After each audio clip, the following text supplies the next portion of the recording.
Hello बच्चों, welcome to my channel chemistry आश्रम।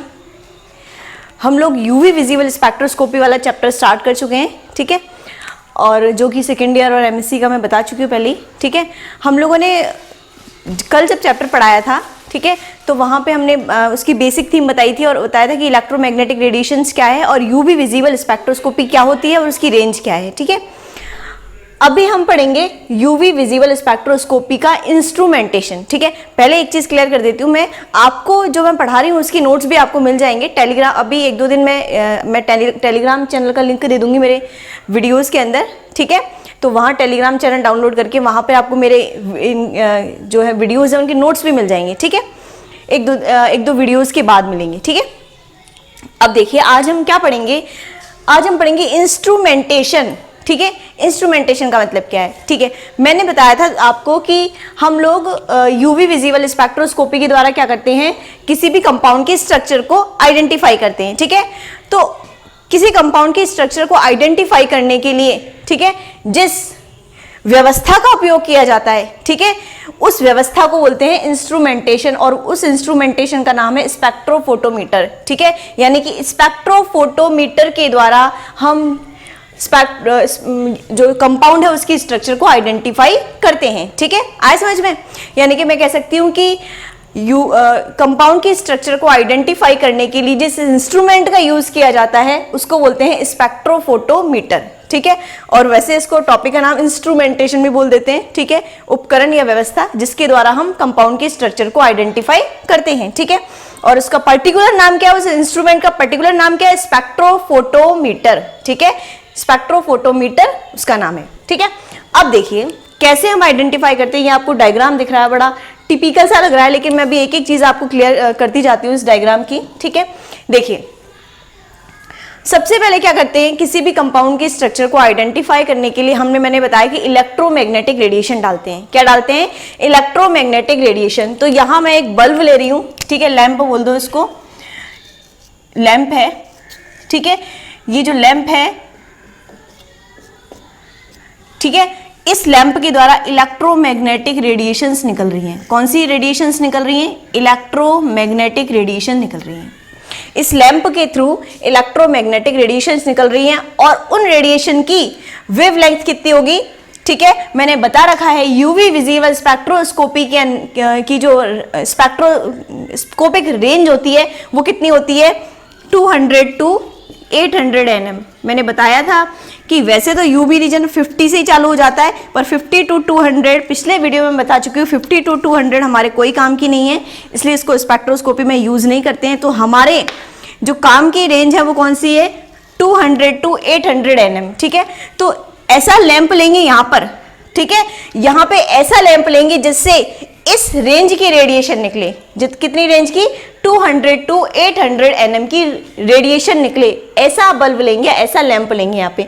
तो याद रखिए यूवी विजिबल स्पेक्ट्रोस्कोपी में टंगस्टन फिलामेंट लैंप, क्या बोलते हैं इसको, टंगस्टन फिलामेंट लैंप का यूज करते हैं, या फिर हाइड्रोजन ड्यूटेरियम डिस्चार्ज लैंप का भी यूज कर सकते हैं। तो दो लैंप ले सकते हैं हम यहाँ पर। कौन कौन सी लैंप है वो? या तो टंगस्टन फिलामेंट लैंप ले सकते हैं, और या फिर अगर इसका यूज नहीं कर पाए तो या फिर हाइड्रोजन ड्यूटेरियम डिस्चार्ज लैंप लेते हैं, ठीक है। क्योंकि ये दो ही क्यों ले सकते हैं, क्योंकि इन्हीं से ही हमारे इस रेंज की रेडिएशन निकलेंगी, ठीक है। तो मैंने बल्ब बता दिया, बल्ब ये बता दिया कौन सा बल्ब हम यूज कर सकते हैं स्पेक्ट्रोस्कोपी के अंदर, इस वाली के अंदर, यूवी वाली के अंदर, ठीक है। अब यहाँ से इलेक्ट्रोमैग्नेटिक रेडिएशन निकल रही है। ये इलेक्ट्रोमैग्नेटिक रेडिएशन एक मोनोक्रोमेटर में जाती है। किस में जाती है? मोनोक्रोमेटर में जाती है। अब मोनोक्रोमेटर का क्या काम है? जो इस बल्ब से रेडिएशन निकल रही है वो पॉलीक्रोमेटिक होती है। कैसी होती है? पॉलीक्रोमेटिक। पॉलीक्रोमेटिक का क्या मतलब है? ऐसी रेंज निकलती है इस बल्ब से जिसकी वेवलेंथ अलग अलग होती है। वेवलेंथ बोल सकते हैं या फ्रीक्वेंसी बोल सकते हैं, क्योंकि वेवलेंथ और फ्रीक्वेंसी एक दूसरे के अपोजिट है, तो या तो वेवलेंथ बोल दो या फ्रीक्वेंसी बोल दो, ठीक है। तो जब हम इस बल्ब से रेडिएशंस निकाल रहे हैं, इलेक्ट्रोमैग्नेटिक रेडिएशन निकाल रहे हैं, तो उनकी क्या है, फ्रीक्वेंसी या फिर उनकी जो वेवलेंथ है, लैम्डा है, वो अलग अलग होती है। कैसी होती है? अलग अलग होती है, डिफरेंट होती है, ठीक है। इस अलग अलग लैम्डा को, ठीक है, एक निश्चित लैम्बडा में चेंज करने के लिए, सर्टेन लैम्बडा में चेंज करने के लिए, सर्टेन लैम्बडा में चेंज करने के लिए हम मोनोक्रोमीटर का उपयोग करते हैं। किसका यूज करते हैं? मोनोक्रोमीटर का। ये मोनोक्रोमेटिक क्या करता है? ये जो पॉलीक्रोमेटिक, पॉली मीन्स बहुत, पॉली मीन्स क्या होता है? बहुत, क्रोमेटिक मीन्स अलग अलग लैम्बडा की, पॉली मीन्स बहुत सारी, क्रोमेटिक मीन्स लैम्बडा की, अलग अलग तरंगदैर्घ्य की या अलग अलग लैम्बडा की ये बल्ब रेडिएशन निकाल रहा है, ठीक है, जिसको हमें क्या करना है? एक निश्चित लैम्बडा में चेंज करना है, ठीक है। वो भी मैं आगे बताऊंगी कि निश्चित में ही क्यों चेंज करना है। अभी ये समझो कि एक निश्चित लैम्बडा में चेंज करना है, ठीक है। वो निश्चित लैम्बडा वाली जो लाइट होती है उसको बोलते हैं मोनोक्रोमेटिक लाइट। क्या बोलते हैं? Monochromatic light. तो ध्यान दीजिए, मोनोक्रोमेटर का यूज क्यों किया गया? पॉलीक्रोमेटिक लाइट को मोनोक्रोमेटिक लाइट में चेंज करने के लिए किसका यूज करते हैं? किस उपकरण का यूज करते हैं? मोनोक्रोमेटर का। किसका यूज करते हैं? तो कोई पूछ ले कि मोनोक्रोमेटर का क्या काम है यहाँ पर? मोनोक्रोमेटर का काम यह है कि जो बल्ब से पॉलीक्रोमेटिक लाइट निकल रही है, कौन सी लाइट निकल रही है? पॉलीक्रोमेटिक जो लाइट निकल रही है उसको मोनोक्रोमेटिक लाइट में चेंज करता है, ठीक। यही हमारा मोनोक्रोमेटर का काम है, ठीक है। अब कोई पूछ ले पॉलीक्रोमेटिक का मतलब क्या है? तो पॉलीक्रोमेटिक का मतलब है अलग अलग लैम्बडा की लाइट, अलग अलग वेवलेंथ की लाइट, ठीक है। और कोई पूछ ले मोनोक्रोमेटिक का मतलब क्या है? तो उसमें जो लाइट है वो एक निश्चित लैम्बडा की हो जाती है, ठीक है, निश्चित लैम्बडा या निश्चित फ्रीक्वेंसी की हो जाती है, ठीक है। तो यहां से हमने ये मोनोक्रोमेटर का यूज किया है।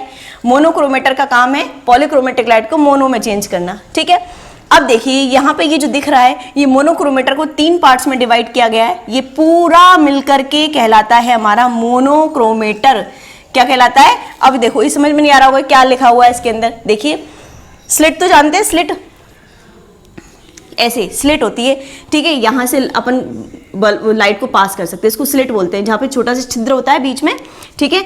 तो ये स्लिट है, ये फर्स्ट स्लिट है और ये सेकंड स्लिट है। ये मैंने लिख दिया, ये फर्स्ट स्लिट है और ये है सेकंड स्लिट, ठीक है।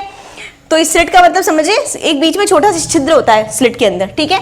तो ये छोटा सा छिद्र ये रहा, ठीक है। तो ये फर्स्ट स्लिट है, इसको एंट्री स्लिट भी बोलते हैं। यहां से एंटर हो रही है रेडिएशन, ठीक है, एंटर रेडिएशन हो रही है जो कि पॉलीक्रोमेटिक है ना। अब ये जो व्यवस्था है पूरी यहां से लेकर के यहां तक की जो व्यवस्था है इस पॉलीक्रोमेटिक लाइट को मोनोक्रोमेटिक में चेंज करेगी। तो ये फर्स्ट स्लिट है, इसको एंट्री स्लिट भी बोलते हैं। ये फर्स्ट स्लिट का क्या कार्य है, क्या फंक्शन है इसका, क्यों यूज कर रहे हैं इसको? ये फर्स्ट स्लिट का कार्य क्या है कि ये जो प्रिज्म है, ये पहले इसको समझो, ये क्या है? प्रिज्म है। क्या है ये? प्रिज्म। तो ये जो लाइट है यहां से निकल कर किस पर पड़ रही है? प्रिज्म पर पड़ रही है। किस पर पड़ रही है? प्रिज्म पर। तो इसका क्या कार्य है, स्लिट का क्या फंक्शन है कि जो प्रिज्म पर लाइट आ रही है ना, इसको एक साथ नहीं पड़ने देना है, इसको धीरे धीरे पैरेलल करके पड़ने देना है, ठीक है। तो स्लिट का क्या कार्य है कि जो लाइट है उसको पैरेलली इस पर ये जो तुम्हारा प्रिज्म है इस पर ये क्या फॉल करवाती है, ठीक है। तो फर्स्ट स्लिट का फंक्शन बताओ मुझे। फर्स्ट स्लिट का फंक्शन ये है कि जो इलेक्ट्रोमैग्नेटिक रेडिएशन जो बल्ब से निकल रही हैं उनको प्रिज्म पर फॉल होने से पहले उनको पैरेलल कर देता है उनको। ये नहीं कि एक साथ ही सारी जो लाइट है वो इस पर प्रिज्म पर पड़ गई, पैरेलली ये इसको प्रिज्म पर फॉल होने देती है, ठीक है, धीरे धीरे धीरे धीरे एक आई, ठीक है। अब प्रिज्म का क्या कार्य है भाई? तो प्रिज्म क्या करता है कि जो लाइट इसके ऊपर पड़ी है ना, ठीक है, इसको 7 रंगों में चेंज कर देता है। अलग अलग वेवलेंथ थी, 7 रंग, विबग्योर जिसको बोलते हैं, VI B G Y O R, बहुत सुन रखा होगा, इंद्रधनुष के 7 रंग, ठीक है, वही 7 रंगों में चेंज कर देता है ये, ठीक है, 1 2 3 4 5 6 and 7, ठीक है। तो ये प्रिज्म का क्या काम है? प्रिज्म का फंक्शन ये है कि जो इसके ऊपर लाइट फॉल हो रही है उसको विबग्योर में, ठीक है, चेंज कर देता है। अलग अलग वेवलेंथ की लाइट में इसको क्या कर देता है? ये चेंज कर देता है प्रिज्म जो है।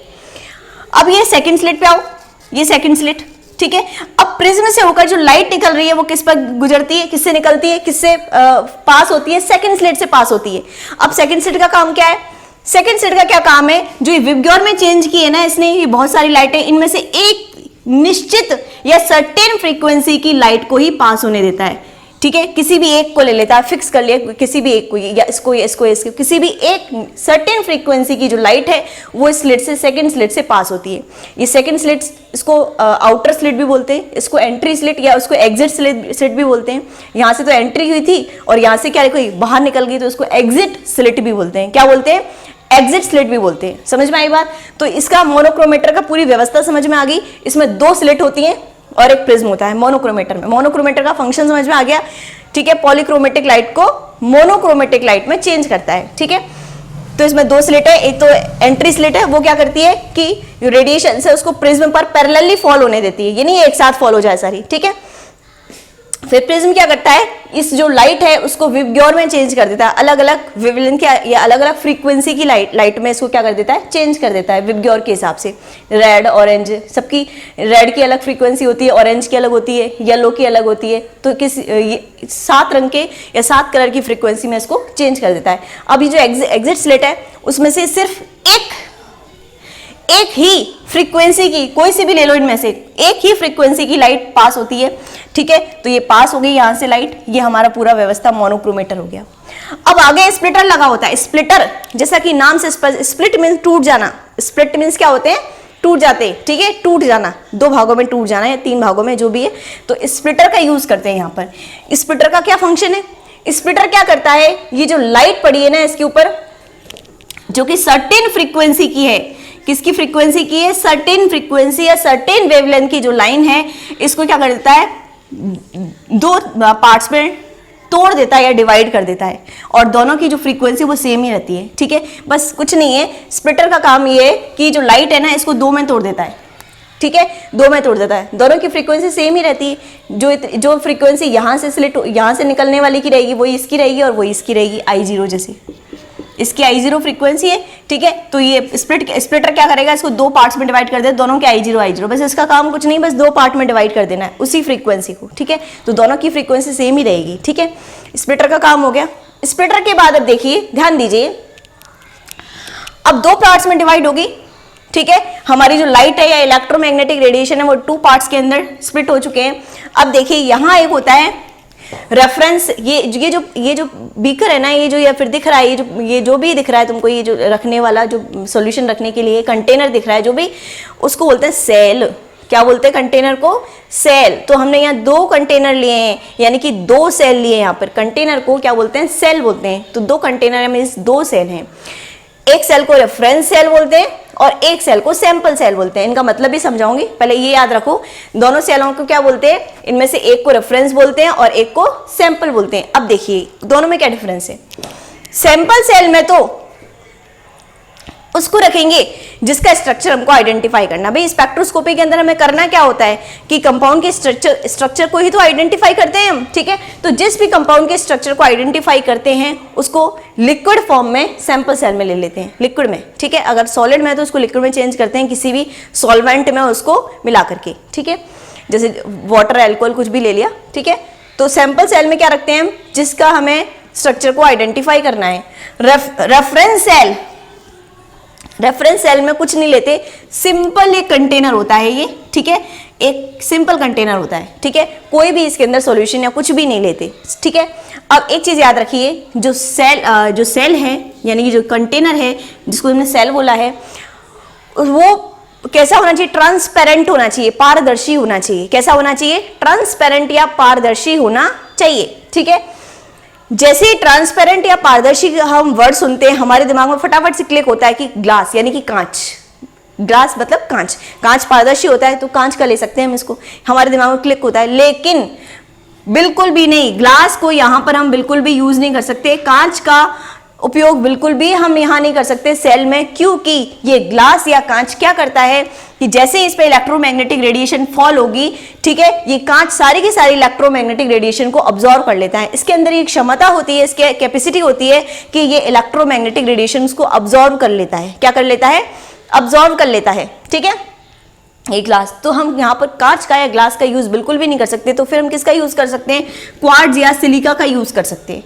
या तो क्वार्ट्ज, नाम सुना होगा क्वार्ट्ज, क्वार्ट्ज भी कांच की जैसा ही होता है। सिलिका, क्वार्ट्ज या सिलिका के यहाँ पर कंटेनर ले सकते हो, कांच का नहीं ले सकते, क्वार्ट्ज या सिलिका का कंटेनर ले सकते हैं बिल्कुल यहाँ पर, ठीक है। तो वो हमने ले चुके हैं। इधर यहाँ पे सैंपल सेल में वो डालते हैं जिसका स्ट्रक्चर हमको आइडेंटिफाई करना है, जबकि रेफरेंस सेल के अंदर हम खाली रखते हैं उसको, ठीक है, कुछ भी नहीं डालते। अब देखिए क्या होता है आगे, खाली क्यों रखा, ये भी आगे आ जाएगा अभी, ठीक है।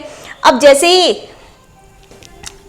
इसके ऊपर रेडिएशन फॉल हुई, पहले इसके ऊपर मान लो रेडिएशन फॉल हुई, इसकी इंटेंसिटी I0 है। इंटेंसिटी का मतलब उसकी तीव्रता कितनी है, कितनी तेज है वो, कितनी तीव्रता है उसकी, ठीक है, उसकी तीव्रता कितनी है, I0 है। तो जैसे ही इस पर फॉल हुई, इसके अंदर कोई भी सोल्यूशन नहीं है, ठीक है, तो अब्जॉर्ब नहीं कर पाएगा, ठीक है। तो जैसे ही इसके ऊपर I0 फॉल हुई, क्वार्ट्ज या सिलिका भी रेडिएशंस को अब्जॉर्ब नहीं करते हैं बिल्कुल भी, ठीक है, और यहाँ अंदर कोई सॉल्यूशन नहीं है, तो कुछ भी नहीं होगा। ऐसे के ऐसे ही जो हमारी रेडिएशन है वो इससे पास हो जाएगी, और I0 इसकी जो इंटेंसिटी है वो कितनी रहेगी, I0 ही रहेगी, क्योंकि कुछ भी अब्जॉर्ब नहीं हुआ, कि कुछ भी अवशोषित नहीं हुआ है। यहाँ पर किसी ने भी इस रेडिएशन को अवशोषित नहीं किया, क्योंकि इसके अंदर खाली है, कुछ भी नहीं है, और ये सिलिका है, क्वार्ट्ज का है, तो ये भी अवशोषित नहीं करेगा या ये भी अब्जॉर्ब नहीं करेगा। तो इसकी इंटेंसिटी एज इट इज बनी रही आगे तक, I0 ही इंटेंसिटी बनी रही आगे तक, ठीक है। जबकि इसमें क्या होगा, नीचे वाले में देखिए, यहाँ पर कुछ मैंने सॉल्यूशन रख रखा है, ठीक है। तो ये क्या करेगा कि जैसे ही I0 इस पर फॉल होती है, तो ये क्या करेगा, इसमें से कुछ जो इसमें सॉल्यूशन भरा हुआ है, ठीक है, या जो भी हमें जिसकी भी स्ट्रक्चर आइडेंटिफाई करनी है वो है इसके अंदर, तो ये क्या करेगा कि कुछ रेडिएशंस को क्या कर लेगा, अब्जॉर्ब कर लेगा, ठीक है, कुछ रेडिएशंस को अब्जॉर्ब कर लेगा, बाकी को बाहर भेज देगा, ठीक है। तो बाकी को बाहर भेज देगा, कुछ अब्जॉर्ब कर ली इसलिए जो बाकी निकली है वो उसको आई कहते हैं। यहाँ तो पूरी की पूरी निकल गई, ठीक है, इसको पारगत विकिरण भी बोलते हैं, मतलब पूरी की पूरी निकल गई, ठीक है, इसको भी पारगत बोलेंगे, इसको भी पारगत बोलेंगे, ठीक है। ये इसको बोलते हैं आपतित, आपतित, ठीक है, क्या बोलेंगे, ये पढ़िए इस पर, आपतन मीन्स पढ़ना, तो ये बीकर पे डल रही है तो इसको बोलेंगे आपतित, इसको बोलेंगे आपतित, ठीक है। कुछ अब्जॉर्ब हो गई, अवशोषित हो गई इसमें, और बाकी पारगमित हो गई, ट्रांसमिटेड हो गई, पारगत हो गई, ठीक है। इसमें तो पूरी की पूरी पारगत हो गई I0, जबकि इसमें कितनी पारगत हुई, I, ठीक है, यानी कि कुछ इसके अंदर अब्जॉर्ब हो गई। कितनी अब्जॉर्ब हुई, I0, पहले कितनी थी, I0, ठीक है, और अब कितनी बची है, I, तो I0 माइनस I, ठीक है, इतनी अवशोषित होगी। कोई पूछे कितनी अवशोषित हुई है, बताइए कितनी अवशोषित हुई है, इतनी पड़ी है, इतनी बाहर निकली है, तो अवशोषित क्या करेंगे, इसमें से इसको घटा देंगे, तो कितनी अवशोषित हुई, I0 माइनस I, ठीक है। तो ये इसके अंदर अवशोषित हो गई और बाकी हमारी पारगत होगी, ठीक है। अब देखिए ये जो अवशोषित हुई है, ठीक है, वो किस पर डिपेंड करता है, ये जो अवशोषित विकिरण वो किस पर डिपेंड करता है, एक तो इसकी कंसंट्रेशन पर, ठीक है, जितना ज्यादा विलयन सांद्र होगा, ठीक है, उतना ही ज्यादा अवशोषण होगा। आप जानते हैं सांद्र ज्यादा होगा तो अणु ज्यादा होंगे, मॉलिक्यूल ज्यादा होंगे, उसके अंदर मॉलिक्यूल ज्यादा होंगे तो उसको ज्यादा अवशोषित करेंगे विकिरण को, ठीक है। मान लो 4 मॉलिक्यूल है तो 4 विकिरण ही अवशोषित हुई, एक मान लो 10 मॉलिक्यूल है तो कितनी विकिरण अवशोषित होंगी, 10 अवशोषित होंगी। तो जितनी कम सांद्रता होगी उतना ही कम अवशोषण होगा, और जितनी ज्यादा सांद्रता होगी उतना ही ज्यादा अवशोषण होगा। तो सांद्रता पर डिपेंड करता है अवशोषण, ठीक है। और एक डिपेंड करता है हमारे इस बीकर की लंबाई पर, पाथ की लंबाई पर। ये बीकर जितना चौड़ा होगा, जितना बड़ा होगा, ठीक है, उतनी ही रेडिएशन उसको यहाँ से यहाँ पास करनी पड़ेगी, ठीक है। तो यहाँ भी अब्जॉर्ब होगी, यहाँ अब्जॉर्ब होगी, ठीक है। तो कब निकलेगी, एक छोटा होगा, एक तो ये छोटा है और एक चौड़ा है, ठीक है। अब मैं डाल रही हूँ रेडिएशंस, तो मुझे बताइए इन दोनों में से कौन ज्यादा अब्जॉर्ब करेगा, ये ज्यादा अब्जॉर्ब करेगा, ठीक है। ये तो छोटा सा फटाफट से निकल गई, थोड़ी बहुत अब्जॉर्ब होगी, ये इतना बड़ा है तो ज्यादा अब्जॉर्बेंस होगा यहाँ पर, ठीक है। तो ध्यान दीजिए अवशोषित विकिरण की तीव्रता किस पर डिपेंड करती है, एक तो सांद्रता पर डिपेंड करती है, विलयन की सांद्रता पर, और दूसरा किस पर डिपेंड करती है, पाथ की लंबाई पर, कि कितना रास्ता उसको पार करना पड़ रहा है। कम पार करना पड़ेगा यानी पाथ कम होगा तो अवशोषण भी कम होगा, पाथ ज्यादा होगा तो अवशोषण भी ज्यादा होगा, ठीक है। यहां तक बात समझ में आ गई। अब ये पारगत होगी I, ठीक है। आगे मैंने लगाया हुआ डिटेक्टर, क्या लगाया हुआ है, डिटेक्टर। डिटेक्टर का क्या काम है कि ये जो हमारी जो विकिरण है पारगत हुई है इनको डिटेक्ट करता है, ये देखता है उनको, डिटेक्ट करता है। 2 डिटेक्टर है तो मैंने D1 और D2 लिख दिया, ये D1 और ये D2। डिटेक्टर ने डिटेक्ट कर ली, ये रेडिएशन डिटेक्ट कर ली, फिर उसके बाद यहाँ पर एक रिकॉर्डर लगा होता है। रिकॉर्डर मैंने बता रखा है आपको, एक ग्राफ प्राप्त होता है, ठीक है। तो ये जैसे ही यहाँ पर डिटेक्टर से रिकॉर्डर में जाएगा तो ग्राफ मिलेगा, ठीक है। उस ग्राफ के थ्रू हम क्या करते हैं, स्ट्रक्चर को आइडेंटिफाई करते हैं। अब देखिए ये 2 क्यों लिए मैंने, तो देखिए यहां तो कुछ नहीं है, ऐसी की ऐसी सारी की सारी विकिरणें निकल गई, जबकि यहां पर क्या हुआ, कुछ अवशोषित हो गई और कुछ पारगत हो गई। ठीक है, तो इन दोनों का कंपेयर करके, इन दोनों को तुलना करके या इन दोनों का कंपेयर करके, रिकॉर्डर में इन दोनों के ग्राफों को कंपेयर करके हम लोग स्ट्रक्चर को आइडेंटिफाई करते हैं, क्योंकि इससे पता चल जाएगा, एक तो ये तो I0 है, आई है, और ये आई है। ठीक है, तो ये पता चल जाएगा कि इसने कितनी अवशोषित करी है। ये तो पूरी की पूरी आ गई I0 इधर से, तो इधर कितनी आई है, आई है। ठीक है, तो यहां पता चल जाएगा दोनों के कंपेयर से कि कितनी अवशोषित करी है इसने, क्योंकि ये पूरी ना, इस वजह से ये पूरी है और ये मतलब कुछ कम हुई है, ये वाली कुछ कम हुई है। ठीक है, पूरी ज्यादा नहीं हुई, कुछ कम हुई है। ये मत सोचना है कि आई ज्यादा होगा, आई हमेशा कम होगा I0 से, क्योंकि अवशोषित हो गई, कम हो गई यहाँ इंटेंसिटी। ठीक है, तो इन दोनों का जो कंपेयर करेंगे, इन दोनों का तुलनात्मक अध्ययन करेंगे, इन दोनों की जो तुलनात्मक स्टडी होगी ग्राफ के थ्रू, उससे हमें स्ट्रक्चर को आइडेंटिफाई करने में मदद मिलती है। ठीक है, तो ये स्पेक्ट्रोफोटोमीटर की पूरी व्यवस्था है। ठीक है, इसको बोलते हैं स्पेक्ट्रोफोटोमीटर। ठीक है, जिसके द्वारा हम स्ट्रक्चर को, किसी भी कंपाउंड के स्ट्रक्चर को आइडेंटिफाई करते हैं। ठीक है, अब देखिए मैंने बताया था कि मोनोक्रोमेटर समझ में आ गया। ठीक है, हाँ एक चीज और क्या कि जो मैंने आपको पहले बताया था कि मैं बताऊंगी आगे कि मोनोक्रोमेटिक, मैंने बताया था कि ये जो लैंप है ये पॉलीक्रोमेटिक लाइट को भेजता है। ठीक है, बताया था ना, जो लैंप है वो किसको भेजता है, पॉलीक्रोमेटिक लाइट को भेजता है। ठीक है, ये पॉलीक्रोमेटिक लाइट किस पर पड़ती है, मोनोक्रोमेटर पर। ठीक है, मोनोक्रोमेटर का कार्य क्या है कि अलग अलग जो वेवलेंथ की या अलग अलग जो फ्रीक्वेंसी की लाइट आई है उनको मोनो मीन्स क्या होता है, नाम से स्पष्ट है, मोनो मीन्स एक, उनको एक निश्चित लैम्डा या निश्चित फ्रीक्वेंसी की लाइट में क्या करता है, ये मोनोक्रोमेटिक चेंज कर देता है। ठीक है, तो मैंने हमारा मोनोक्रोमेटिक क्यों यूज किया हमने। ठीक है, हम पॉलीक्रोमेटिक लाइट को ही आगे क्यों नहीं जाने दे रहे, मोनोक्रोमेटिक को क्यों यूज किया है हमने। उसका कारण क्या है कि जो यहाँ पर जो सॉल्यूशन लिया है इसके अंदर जो अणु हैं या जो भी हैं, जैसे मान लीजिए यहाँ पर क्या है CH2,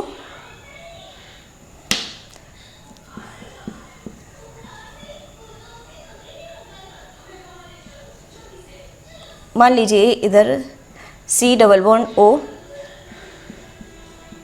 ये है, मान लीजिए। ठीक है, तो इसमें क्या है, पाई बॉन्ड भी है और हमारे क्या है, लोन पेयर भी है, पाई बॉन्ड भी है और लोन पेयर भी है। ठीक है, तो मैंने बताया पाई बॉन्ड और लोन पेयर क्या होते हैं, लूजली हेल्ड होते हैं। जैसे उनको ऊर्जा मिलती है या विकिरण मिलता है, जैसे उनको ऊर्जा वगैरह कुछ मिलती है, विकिरण मिलती है, विकिरण के रूप में ऊर्जा मिलती है। ठीक है, तो ऊर्जा मिलती है तुरंत क्या करते हैं, हायर एनर्जी स्टेट पर चले जाते हैं, उच्च ऊर्जा स्तर पर चले जाते हैं। ठीक है, लेकिन वो उच्च ऊर्जा स्तर पर कब जाएंगे, जब उनको एक निश्चित फ्रीक्वेंसी की या निश्चित वेवलेंथ की उनको लाइट मिलेगी। अब मैंने बताया था कि यहां से जैसे ये आपतित होगी किरणें, कुछ तो क्या हो जाएगी, निकल जाएगी, जिसको बोलेंगे पारगत, और कुछ क्या हो जाएगी, अवशोषित। लेकिन अगर यहां से पॉलीक्रोमेटिक लाइट आती, क्या आती, पॉलीक्रोमेटिक लाइट आती, मोनोक्रोमेटिक लाइट नहीं डालते, सीधे पॉलीक्रोमेटिक लाइट आ जाती, तो यहां पर कुछ भी अवशोषण नहीं होता। ठीक है, सारी की सारी वही इसकी तरह सारी की सारी I0 बाहर निकल जाती। ठीक है, हम स्ट्रक्चर को आइडेंटिफाई नहीं कर पाते क्योंकि पूरी की पूरी निकल गई, तो कुछ दोनों में अंतर ही नहीं निकला। तुलनात्मक अध्ययन करके तो हमने स्ट्रक्चर को आइडेंटिफाई किया है, तो पूरी की पूरी निकल जाती। क्यों निकल जाती, क्योंकि यहाँ जो अणु हैं या कि यहाँ जो वो एटम वगैरह कुछ भी होंगे यहाँ, वो क्या है, निश्चित वेवलेंथ की या निश्चित फ्रीक्वेंसी की लैम्डा को ही अब्सॉर्ब करते हैं, या निश्चित वेवलेंथ की रेडिएशंस को ही अब्सॉर्ब करके हायर एनर्जी स्टेट में जाते हैं। ये एब्जॉर्ब, ये अब हमने बताया था कि ये अवशोषण हुआ है, कुछ विकिरण अवशोषित हो गई, बाकी क्या बाहर निकल गई। तो अवशोषित होकर किया क्या उन्होंने, क्या किया अवशोषित होकर ये किया उन्होंने कि ये जो इनके जो इलेक्ट्रॉन है वो निम्न ऊर्जा स्तर से कहां चले गए, उच्च ऊर्जा स्तर पे। जैसे इनको एनर्जी मिली, अवशोषित की इन्होंने, इनके जो इलेक्ट्रॉन है वो निम्न ऊर्जा स्तर से कहां चले गए, उच्च ऊर्जा स्तर में चले गए। लेकिन जो एनर्जी इन्होंने ली है, वो एनर्जी का जो फ्रीक्वेंसी है या वेवलेंथ है वो निश्चित होना चाहिए, सर्टेन होना चाहिए। अगर सर्टेन नहीं होगा तो नहीं जाएगा ये। ठीक है, और नहीं जाएगा तो अवशोषित नहीं होगा, कुछ भी अवशोषित नहीं होगा, सारा का सारा बाहर निकल जाएगा, सारी की सारी रेडिएशन बाहर निकल जाएंगे, हम उसको स्ट्रक्चर को पता ही नहीं लगा पाएंगे। तो इसलिए हमने मोनोक्रोमेटर का यूज किया है ताकि हमको मोनोक्रोमेटिक लाइट प्राप्त हो सके और हमारा यहाँ पर अवशोषण हमें मिल सके। अगर पॉलीक्रोमेटिक लाइट होती तो यहाँ पर कोई भी अवशोषण, कोई भी अब्जॉर्बेंस, जिसको बोलते हैं अब्जॉर्बेंस, नहीं होती। आई बात समझ में? इसलिए मोनोक्रोमेटिक का यूज किया। स्प्लिटर का क्यों यूज किया? क्योंकि हमें दो भागों में तोड़नी थी इसको। क्यों दो भागों में तोड़नी थी? क्योंकि हमको तुलनात्मक स्टडी करनी थी, एक रेफरेंस और एक सैंपल। अगर हम एक ही भेजते तो हम अलग अलग यूज नहीं कर सकते उसको, ठीक है। तो हमें रेफरेंस और सैंपल दो अलग अलग में लेना था उसको, इसलिए हमने स्प्लिटर का यूज किया है। ये पता चले गया रेफरेंस और सैंपल सेल क्या होता है, ठीक है। आई क्या होती है, I0 क्या है, ये पता चल गया। डिटेक्टर क्या है, रिकॉर्डर क्या है। रिकॉर्डर में ग्राफ प्राप्त होता है जहां से जिसकी हमको स्टडी करके अभी आगे देखेंगे कैसे स्टडी करते हैं ग्राफ की, आगे आएगा वो, ठीक है। जिसकी स्टडी करके हम लोग स्ट्रक्चर को आइडेंटिफाई करते हैं। तो यही चीज़ है। और लैंप याद रखना है, यहाँ पर यूवी विजिबल की रेंज कल मैंने बताई थी, पूरा तुमको मैंने डिटेल में समझाया है। क्वार्ट्ज रीजन क्या होता है, जिन्होंने ये वीडियो नहीं देखा उससे वो पिछला वाला, वो इससे पहले इस वीडियो को देखने से पहले पिछला वाला वीडियो देखें, ठीक है।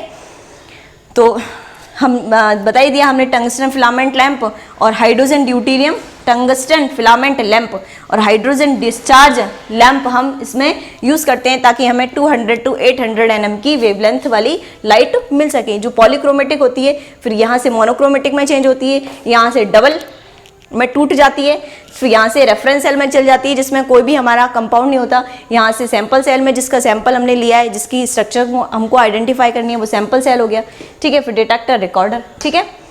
आई बात समझ में? तो इसको, इस इंस्ट्रूमेंटेशन को या इस व्यवस्था को या इस उपकरण को बोलते हैं स्पेक्ट्रोफोटोमीटर। क्या बोलते हैं? स्पेक्ट्रोफोटोमीटर, ठीक है। ये मैंने बता ही चुकी हूँ कि ग्लास का यूज नहीं करते, क्वार्ट्ज या सिलिका का यूज करते हैं। समझ में आया?